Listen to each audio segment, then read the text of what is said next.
there, welcome to Why Wine Without Wine. I'm Christina, owner of IAJ Multimedia. And I'm Hillary with Climb Strategies. And we are not professional talk show hosts. But we are real entrepreneurs. Yes, and on our show, we talk about things in business and we actually whine about them, but we don't do it without wine. So every business has struggles and we want to help you guys get through it with all our tips and tricks, right? Yes, and we're going to bring on guests to help with those tips and tricks. That's right. Okay, so today we are going to be talking about one of the most important things that any entrepreneur could basically know or learn or have, and that's bookkeeping, taxes, and filing. Yes, and we want to express a lot of importance of how this is something you do not ignore or neglect in your business, and we will have a wonderful guest on our show to share about that. Today we have a special guest on our show who is named Tony Cook from Larson CPAs and Consulting. He is a senior manager and also a CPA, and we are so excited to have him here today. Welcome, welcome. Thank you for having me. Yeah, of course. First, actually, we need wine before we wine. Yes, we have to have wine. We do not wine without wine. Thank you, Maxwell. Thank you, Maxwell. Yes. So, I should wait till I get my wine before we wine. Really? Well, you can start whining now. Yeah, okay, go ahead and start whining. So on the topic of bookkeeping and specifically, what I'd like to whine about is people who manage their businesses without having bookkeeping, without having record keeping, without having a way to speak the language of business effectively. So how do they know how they're doing if they can't communicate in a meaningful way what they're doing? Yeah. So do you have some good tips on what's the first thing, like start it fresh out of the oven, yes. Starting your business. So you have to know what you have. Thank you. You know, record keeping is really just what you have, how you're using it. Things do not have to be elaborate or complex to be effective. People get really caught up in being elaborate. It has to be some type of really broad accounting system. And the term accounting system, I think, intimidates people sometimes. So know what's there, know what cash that you have, know where your cash is going, know where your cash comes from. Cash is king. You've heard that term, we've all heard that term. So know where it's going, know where it's committed, and know how the next dollar is going to come in and where the next dollar is going to come out. Mm-hmm. So do you have a favorite software that you like to recommend to, say, a new entrepreneur that doesn't have a lot of money to pour into a software program for bookkeeping? So QuickBooks is the king. They have 80 to 90% of the market around bookkeeping. It is not an expensive program. It is not a super complex program. It's relatively intuitive. Don't forget your wine. But I would even stop short of a piece of software. If you don't have a lot of cash flow, if you don't have a lot of sources and uses for your cash, just a simple checkbook. And there's thanks, sir. There's a thing called an economic check register, and it's economic spelled oddly. I'm sure it was a marketing thing at some point. It ends in a K. It provides your basic check register that I think we all learned, at least at some point. You know, maybe I'm old enough to say we all learned that, to classify, deposits and withdrawals. Yep. And then the other page, if you open it up, shows categories, and you can buy them in 6 column. You can buy them, I think, in 13 column. And it's just very basic. Where is your money going? Are you spending it on rent? Are you spending it on meals? Where are you spending your money? Just getting a feel for that. I love that. And I've seen those books in this office store. They're wonderful books. So if somebody came to you with a book, instead of a software where they're printing out a P&L, which is a profit and loss statement, you can work just as well with that as long as everything's clear and categorized? Absolutely. So the one caveat, the one control around that is reconciling it. So we've all heard the term reconcile your bank statement.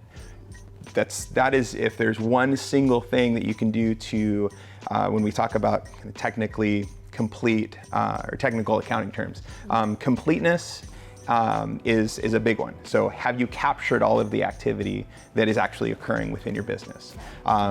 If you have incomplete records, whether there's too much or not enough, you don't have good information, and without good information, you can't make good decisions. And also, could you stress the importance of keeping your personal finances separate from your business finances? Indeed. If there was the first day, if somebody came to me and said, I'm going to start a business, I'm going to say, open a bank account and dedicate that bank account to only your business activities. That will help you to draw a line, not only in a meaningful dollar sense, here's my dollars that are business, but also I think there's a mental line that you draw, it's another word I'm searching for there, but that helps you to know that's the business's money and this is my money. What's my personal cash flow, and not letting my personal cash flow affect what the business needs to be the thriving business I want it to be.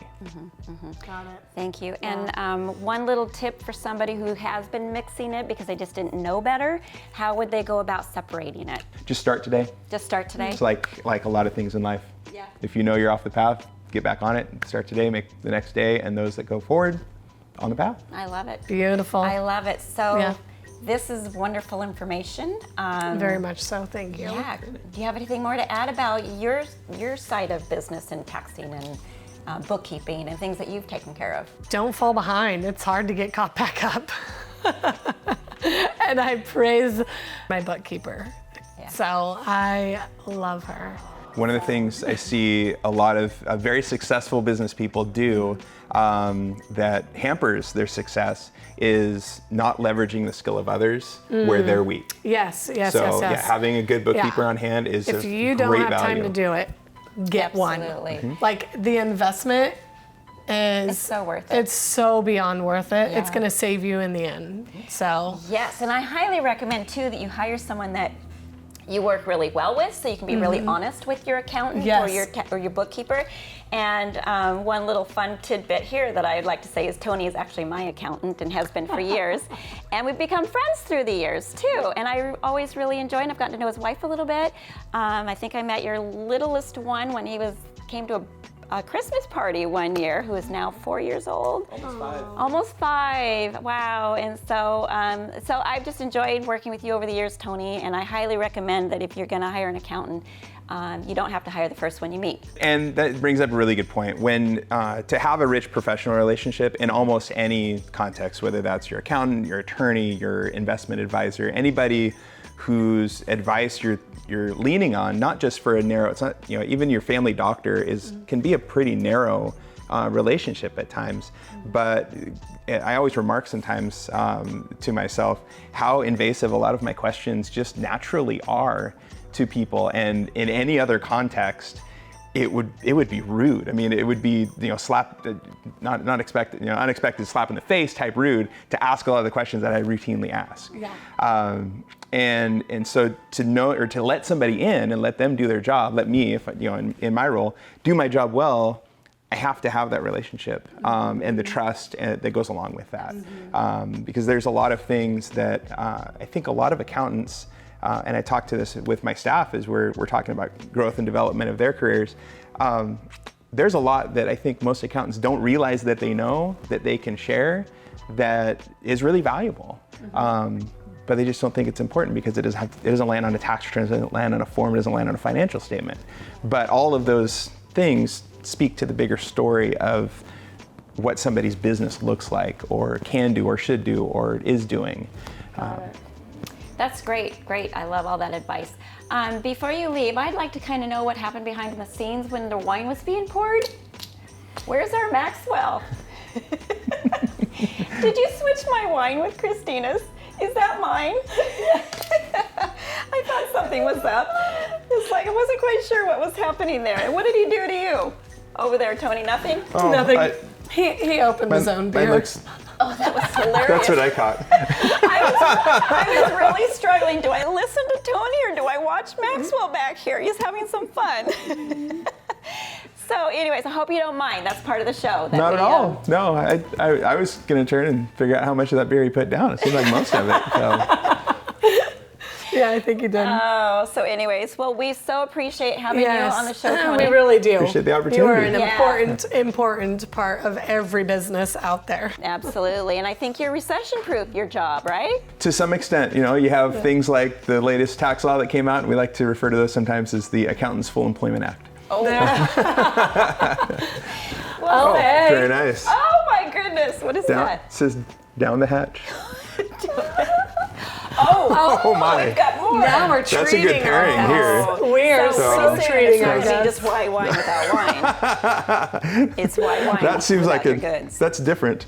Oh, So basically, you have a plethora of choices today. if I line them up right, is that- I think you can line them Well, what else do we have? Oh my goodness. Well, thank you, Maxwell, for this goodness. assortment of goodies. that is one of the finest. Yes. And no, Oh my goodness. I swear we don't burn more money on a normal basis. And our next segment will be on health. Yes. Oh my goodness. All Oh, right. That's fantastic. God. All right. Well, Thank you, Tony. we are Thank so you. excited that you joined us today. Cheers Cheers. to good friends and Yes. good business tips. We so Thank appreciate you. you. Thank you. Thanks for coming. Cheers, boo. Cheers, yes. Oh, this is wonderful. What are we drinking today? One moment. This is really one of my favorite wines. One of my favorite Chardonnays, I should say. It is a 2017 Chardonnay called Butter. We do not have Thanksgiving in my household without bottles of butter. Bottles of butter and bowls Who of doesn't butter love too. butter and wine? Yes, and where's it from? This is really refreshing. It is from Santa Rosa, California. Yeah? Mm-hmm. Yeah, in the cellar? Yeah. The cellar is Jam Cellars. We are heading into the summertime, Yes, so it's a good one it's a good one. to sit outside underneath that warm sun. Well, like I said, I do have it at Thanksgiving as well. But, Thank you, Maxwell. okay, that's enough, Maxwell. It kind of has a little citrusy taste to it, but it is buttery. It's like a It's sweeter, like. And What do I'm not one for sweet wines. Don't get me wrong, but this one is just. It's delicious. It really is. What do you think? What do you taste? You know, I'm terrible at this, but I love trying to figure out what's in it. I'm tasting a really, really, really subtle orange. What about you? Yeah, I agree. I like that. Let me close my eyes a moment and relish. This is such a fun job to be able to stick your nose in a wine glass Right? and try to figure out And what try you're to tell you tasting. what it tastes like. Just Yeah. taste it. That's all I can say is taste it. It's absolutely It's amazing that delicious. people can put this together. But anyways, okay, so because we had Tony Cook, our special guest and friend who is an accountant who deals with people's bread and butter, we thought the word butter, wine Your would bread fit and so butter. appropriately. But it is definitely a very smooth wine, and I highly recommend it. How about you? I love it. It's Yes. seriously one of my favorites. All right. Not a joke. Thank you. All right, so now in this section of the show, we want to introduce a book that's really a great book to have on your library shelf. And what is it called? It is called The 7 Habits of Highly Effective People. Yes, and I have a little fun secret that Tony has actually introduced this book to me, a good couple years ago, right? Oh, thank you. Probably at least 3 or 4 years ago. Yeah. But it's a fantastic book. Yeah, so what was your favorite takeaway from this book? It shows the interdependence of all of the habits. There's not just one. You can't just glom onto one and say, hey, I'm just going to do this one and become effective. So it becomes cumulative. Yeah. So like building a roadmap for your life, it's like you have to become a person of integrity in order for a lot of things to go well in your life, right? And it's not just having, like talking to yourself in a positive way. You have to live a life, and you can make those small changes as you go that makes everything start to fall into place for you, right? What did you like about it? You sound like you got something you want to share. I do. I have a quote that I wanted to share. Me and my husband, we have a quote that actually is relative to this, that isn't from this book, but it's, you are rewarded for what you do in private. And it is a fact, and that has to go well into integrity. But anyways, I love a that. quote from this book that I loved, and I stopped my husband what he was doing last night, and I had to share it, but it's what you are shouts so loudly in my ears, I cannot hear what you say. Who you really are is what comes out louder than your words. Yeah. So, And I have, you always reap what you sow, there's no shortcut. And I have a very funny feeling we're on the same page. What page is yours? 30. 30. We think so alike. We did not mark that. We did not talk about that. But anyway, so I'm just like This freaked must out have been right a now. powerful page. Indeed. What else do you love about that book? I think that's a really important book. It's by Stephen Covey, by the way. Yes. So there's a lot of really good research about change. You know, we all talk about change. If you're reading this book, you want to change, right? You find something in yourself, you want to be more effective. And one of the things that they talk about is self-talk. And if you have powerful self-talk, if you identify as what you want to be, then you're more likely to get there. And that's who you are. So, an easy example, if you gave me a drink and I wanted to be someone who didn't drink, which is totally out of context on the show, of course. But Totally. But if you gave me a drink and I said to myself, oh, I don't drink, I have something inside of me, that's something that I prohibit myself from doing. That's different than saying, if you offer me a drink and I identify as a non-drinker. I'm much more likely, much more powerful to be able to successfully maintain my identity as a I non-drinker. like that, and I also have found that, like, when you're going into certain situations and you know they're coming, is to choose who you're going to be in that situation. And not that you can't be your authentic self, but it's kind of like, just know what boundaries you're not going to cross while you're entering that situation. It can be business, it can be personal, and those are kind of things that give you a strength, because you realize, when I have empowered myself to make decisions that are best for me, also with the person, for the person that I'm about to be talking with, whether it be business or personally, it's just been really cool how it's like, wow, that went over way better, because I went in with a little bit of a plan of who I was going to be. But I love that, because this gives you a map that actually works. It's like, really become somebody that you would invest your own time with, and it really does make a difference. And sometimes it takes practice, and we're going to blow it. We're not perfect, but you really can change what kind of person you want to be. And I think that's pretty cool. And to build on that, you're not changing who you are either. That was one thing, as you read through a book and say, maybe you feel like you're not effective. Okay, then I want to be somebody that's effective. But you're who you are. You like the things you like, you do the things you do. That's not what this book is about. It's not changing who you are. It's changing how you approach it, and really how you be who you are better. Yes, be who you are better. But you do actually kind of change who you are. I'm going to, how you are. I guess that's a better word. The word is how. Sometimes we so badly want to be, just be yourself. Well, that doesn't, if you want to be a person that's really greatly respected, and you're just going to be yourself, and right now you're, you don't tell the truth, or you're a little bit of a kleptomaniac, I don't know. But you do have to change some habits and behaviors, and then it changes who you are a little bit. But I think to the core, we all do want to stay who we are, and feel loved or cared about for who we are. I'd be willing to bet that person who identifies as being any of various undesirable things, if they looked at who they want to be and who they are at the core, those are outside the fence. I believe that. I believe you. Yep, I agree with that. Yeah, That's true. Yeah, I think this is a really great book. I think you should pick it up. Again, it's by Stephen R. Covey. 7 Habits of Highly Effective People. It's a little bit of a longer read, but it's one that you should definitely keep on your bookshelf and revisit it. And one little tidbit I love about books, and I know you probably do this too, is I read a lot of books. You probably read a lot of books too. Is sometimes they start to become a little bit redundant in some ways. So I actually read the contents and choose what chapter I'm going to read.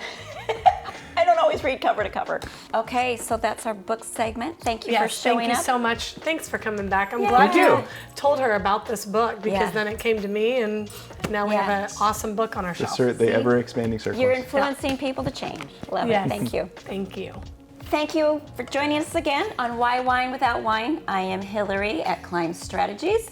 And I'm Christina, owner of IAJ Multimedia, and we are very grateful that you joined us. Please, please, please recommend any books or podcasts or anything that you find relevant to entrepreneurs, or just to, living your best life. Yeah, anything for our show that helps other people, new entrepreneurs especially, who are navigating the green pastures of business. It's not an easy task, but with all the help and tips of seasoned people, it's going to go a lot more smoothly for you. Yes, it will. Yes. So, for you, my friend, always a pleasure. Always a pleasure to wine. Yes, with wine. Yes. So, what would you like to wine about? Nothing I think we're done whining for today. Are we whining? Are we done whining? Maybe. Wait Yes. till the camera turns off. I've got something I'd like to say. Oh. Yes. Hi everybody, I'm a homeless comedian here in Bellingham. I agreed to do this show for a cup of coffee and whatever alcohol they wanted to give me. So I'm going to use this opportunity to read off a couple jokes I wrote. I went to one of those sports games the other night, and there were two refs there, and they almost got in a fight. I guess you could say it was a close call.